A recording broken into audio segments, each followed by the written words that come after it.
Hello folks, Dan here. Let's return to our readings of the Song of Roland from the Collier Junior Classics 1955 edition, Volume 4, Hero Tales. In our last readings, Roland and his brother-in-arms Oliver, both boys of 12, had watched the host of Charlemagne as it passed by to be received as a guest in Sutri. Upon seeing the great Charles himself, Roland was overcome with feelings of wonder and destiny, and pledged to his friend Oliver that they would become knights serving the great king, and perhaps even one of his peers. Roland then learned that he was in fact Charlemagne's nephew, for his mother, Bertha, was Charlemagne's sister. Bertha had fled an arranged marriage to be with her true love, Milan, a poor yet powerful warrior whom Charlemagne despised. Now that Roland was 12 and old enough to be a page, his mother told him that it was time to declare himself to Charlemagne and to be admitted to his court. Roland set off immediately that very next morning to do just that. Upon arriving at Charlemagne's feast, Roland acted so boldly and expressed such clever wit that Charlemagne recognized the boy's future greatness, and Roland became a page in the king's court under Duke Nemel, one of the king's peers. Years later, the fief of Vienna, under the rule of Count Gerard, fell under siege by Charlemagne after a quarrel between the king and the count broke out.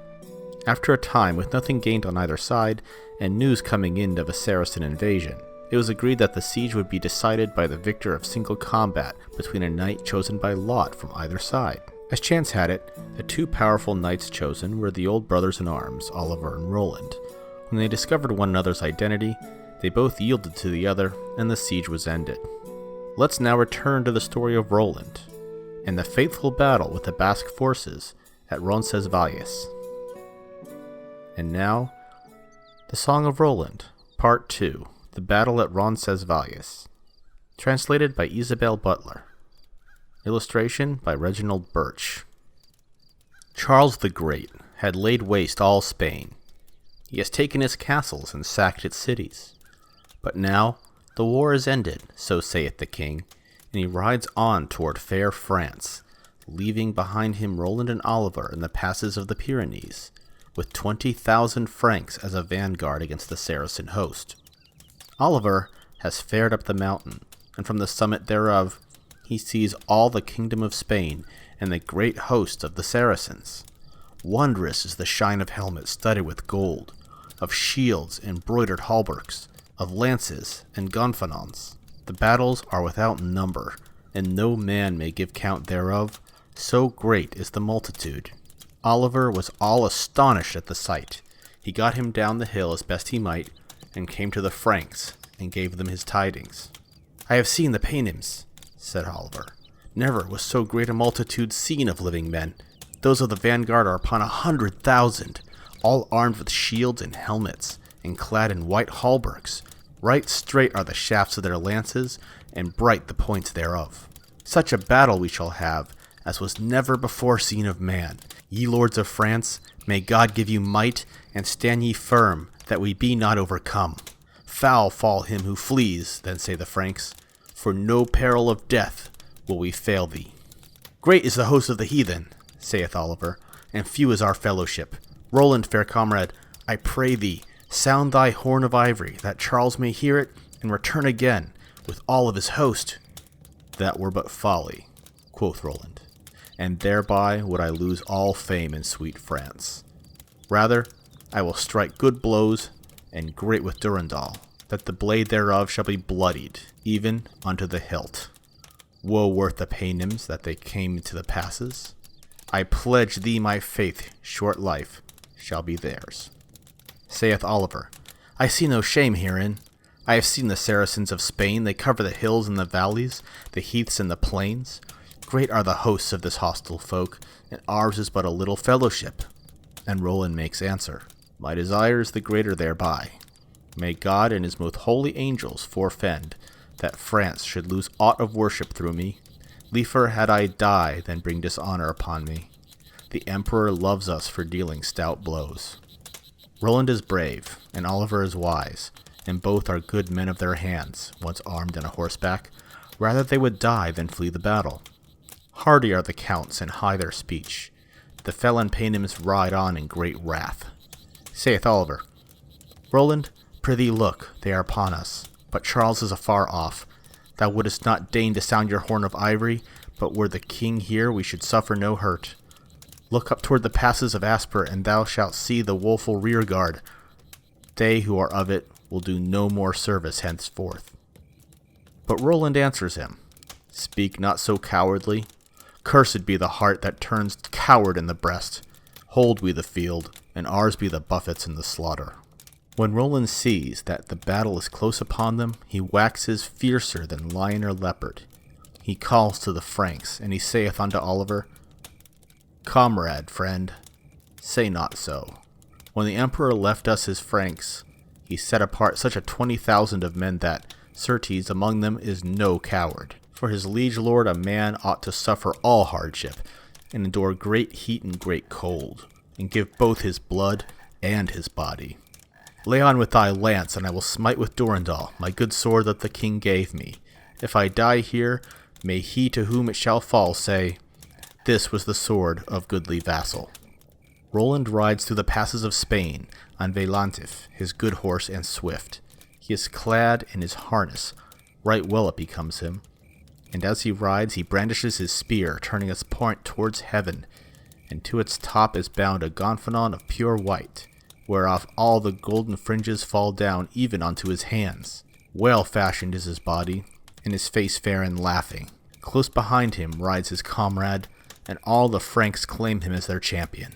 Full haughtily he looks upon the Saracens, but gently and mildly on the Franks, and he speaks to them courteously, saying, Lords, barons, ride on softly. The Paynims come seeking destruction, and this day we shall have plunder so goodly and great, that no king of France hath ever taken any of so great price. At these words the two hosts come together. Saith Oliver, I have no mind for more words. Thou wouldest not deign to sound thy horn of ivory, and no help shalt thou get from Charles. Naught he knows of our case, nor is the wrong his, the baron. They, who are beyond the mountains, are no wise to blame. Now ride on with what ye may, lords, barons, hold ye the field, and in God's name, I pray you, bethink you both how to deal good blows and how to take them. And let us not forget the device of our king. At these words all the Franks cried out together, and whosoever may have heard that cry of Montjoy must call to mind valor and worth. Then they rode forward, God, how proudly, spurring their horses for the more speed, and fell a-smiting. How else should they do? But no whit adread were the Saracens. And lo you, Franks and Paynims, come together in battle. Dread and sore is the battle. Roland and Oliver lay on valiantly, and the archbishop deals more than 1,000 buffets. Nor are the 12 peers backward, and all the Franks smite as a man. The Paynims are slain by hundreds and thousands. Whosoever does not flee has no surety from death, but will he, nill he, must take his end. But the Franks lose their goodliest arms and many a valiant knight. Never again shall they see father or kindred, or Charles their liege lord who abides for them in the passes. Meantime, in France, a wondrous tempest broke forth, a mighty storm of wind and lightning, with rain and hail out of all measure, and bolts of thunder that fell ever and again. And verily therewith came a quaking of the earth that ran through all of the land, from St. Michael of the Peril even unto Xanten, and from Bescanon to the port of Gutsan, and there was not a dwelling whose walls were not rent asunder. And at noon fell a shadow of great darkness, nor was there any light save as the heavens opened. They that saw these things were sore afraid, and many a one said, This is the day of judgment, and the end of the world is at hand. But they were deceived, and knew not whereof they spoke. It was the great mourning for the death of Roland.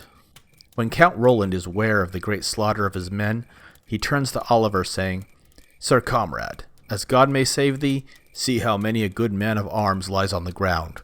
We may well have pity on sweet France the fair. Thou must now be desolate of such barons. Ah, king and friend, would thou wert here. Oliver, my brother, what shall we do?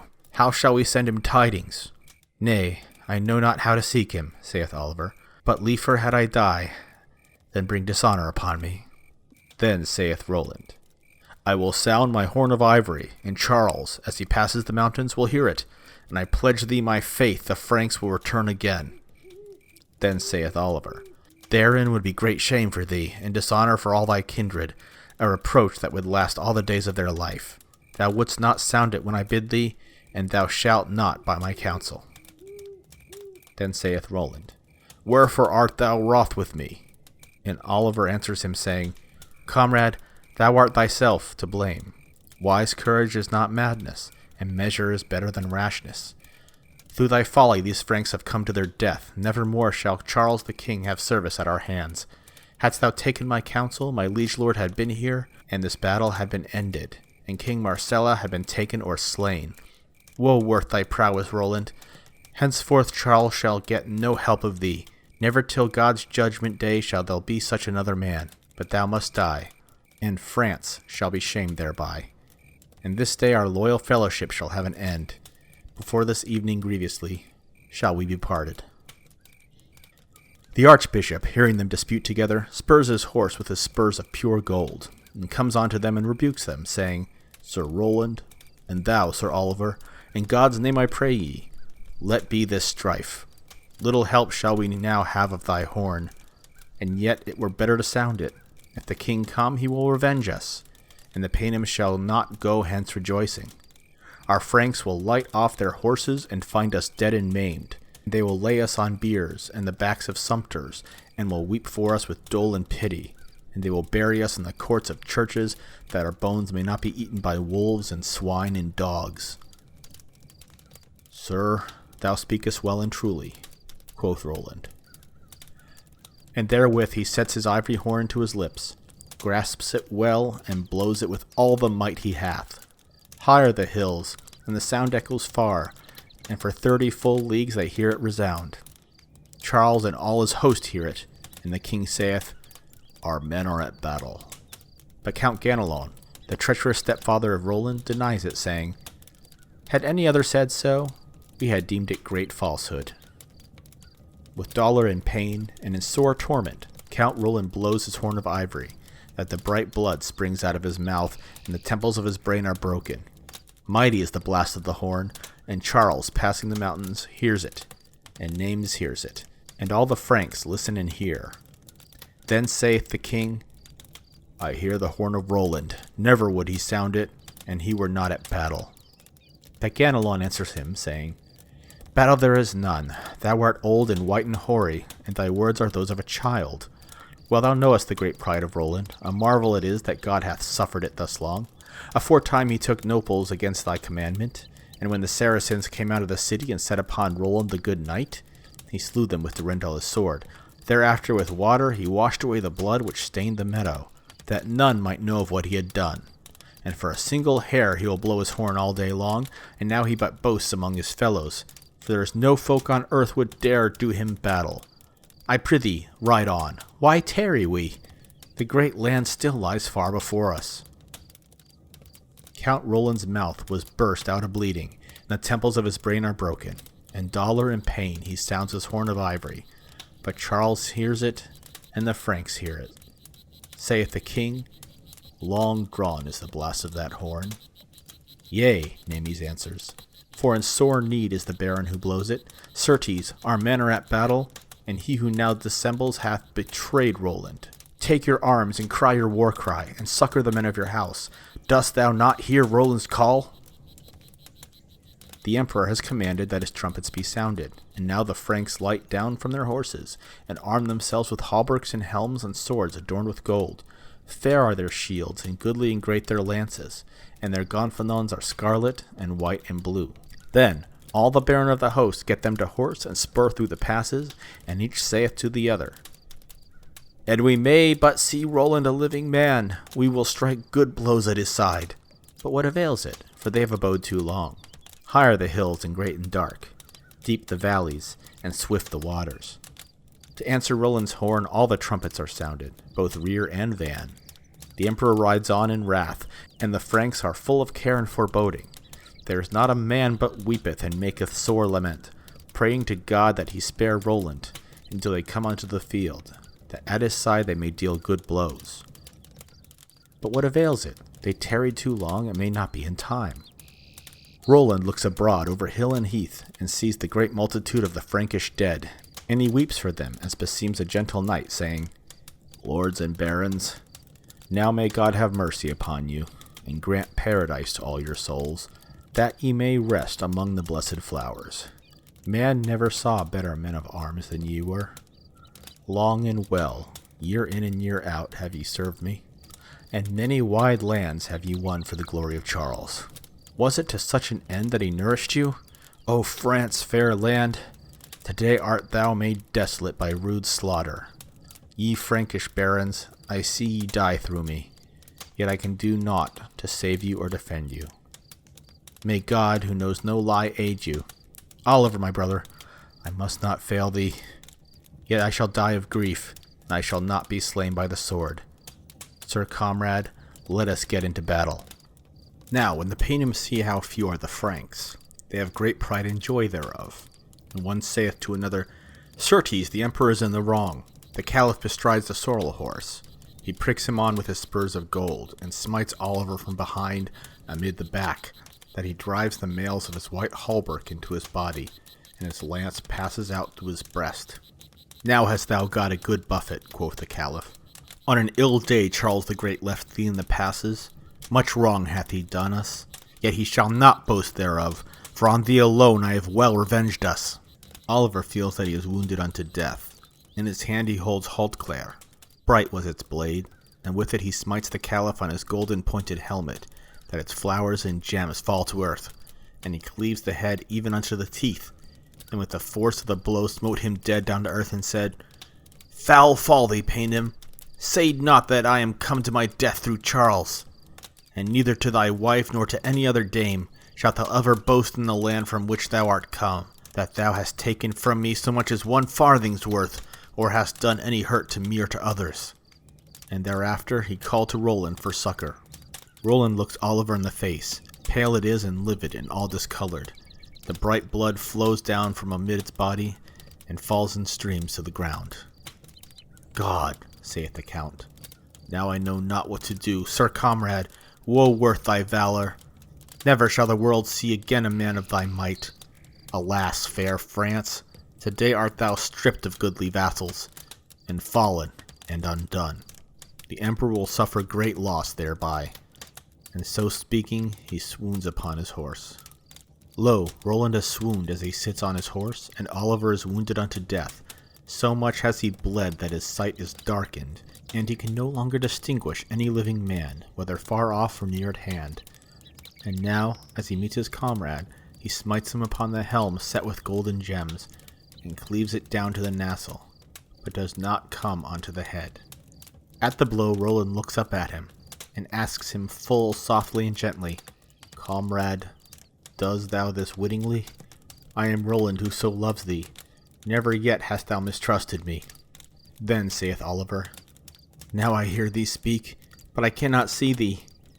May the Lord God guard thee. I have struck thee, but I pray thy pardon. Thou hast done me no hurt, Roland answers him. I pardon thee before God, as here and now. So speaking, each leans forward toward other, and lo, in such friendship, they are disparted. When Count Roland sees his friend lie prone and dead, facing the east, gently he begins to lament him. Sir comrade, woe worth thy hardiness. We twain have held together for years and days. Never didst thou me wrong, or I thee. Since thou art dead, alack that I yet live. So speaking, the Count swoons as he sits valiant of his horse, but his golden spurs hold him firm, and let him go where he will, he cannot fall. So as soon as Roland comes to his senses and is restored from his swoon, he is aware of the great slaughter about him. Count Roland fights right nobly, but all his body is a sweat and burning hot, and in his head he hath great pain and torment, for when he sounded his horn he rent his temples. But he would fain know that Charles were coming, and he takes his horn of ivory, and feebly he sounds it. The emperor stops to listen. Lords, he saith, now has great woe come upon us. This day shall we lose Roland and my nephew. I wot from the blast of his horn that he is nigh unto death. Let him who would reach the field ride fast. Now sound ye all the trumpets of the host. Then they blew 60,000, so loud that the mountains resound and the valleys give answer. In an evil hour, say the Paynims, we were born. Woeful is the day that is dawned for us. We have lost our lords and our peers. Charles the Valiant cometh hither again with his great host. We hear the clear trumpets of those of France, and great is the noise of their city of Montjoy. Count Roland is of such might, he cannot be vanquished by any mortal man. Let us hurl our missiles upon him, and then leave him. Even so they did, and cast upon him many a dart and javelin, and spears and lances and feathered arrows. They broke and rent the shield of Roland, tore open and unmailed his hauberk, but did not pierce his body. But Valentif was wounded in 30 places, and fell from under the count, dead. Then the Paynims flee and leave him. Count Roland is left alone and on foot. The Paynims flee in anger and wrath, and in all haste they fare towards Spain. Count Roland did not pursue after them, for he has lost his horse Valentif, and whether he will or no, is left on foot. He went to the help of Archbishop Turpin, and unlaced his golden helm from his head, and took off his white hauberk of fine mail, and he tore his tunic into strips, and with the pieces bound his great wounds. Then he gathers him in his arms, and lays him down full softly upon the green grass, and gently he beseeches him. O gracious Baron, I pray thy leave. Our comrades whom we loved are slain, and it is not meet to leave them thus. I would go seek and find them, and range them before thee. Go and return again, quoth the Archbishop. Thank God, this field is thine, and mine. Roland turns away and fares on alone through the field. He searches the valleys and the hills. One by one he hath taken up the barons, and hath come with them unto the Archbishop, and places them in rank before him. The Archbishop cannot help but weep. He raises his hand and gives them benediction, and thereafter saith, Alas for ye lords! May God the Glorious receive your souls, and bring them into paradise among the blessed flowers. And now my own death torments me sore. Never again shall I see the great emperor. Again Roland turned away to search the field, and when he found Oliver his comrade, he gathered him close against his breast, and, as best he might, returned again unto the Archbishop, and laid his comrade upon a shield beside the others, and the Archbishop absolved and blessed him. Then their sorrow and pity broke forth again, and Roland saith, Oliver, fair comrade, thou wert son of the great Duke Rainer, who held the marches of River and Genoa, and for the breaking of lances or the piercing of shields, for vanquishing and affrighting the proud, for upholding and counselling the good, never in any land was there a better knight. When Roland sees the peers, and Oliver whom he so loved, lying dead, pity takes him, and he begins to weep, and his face is all discolored.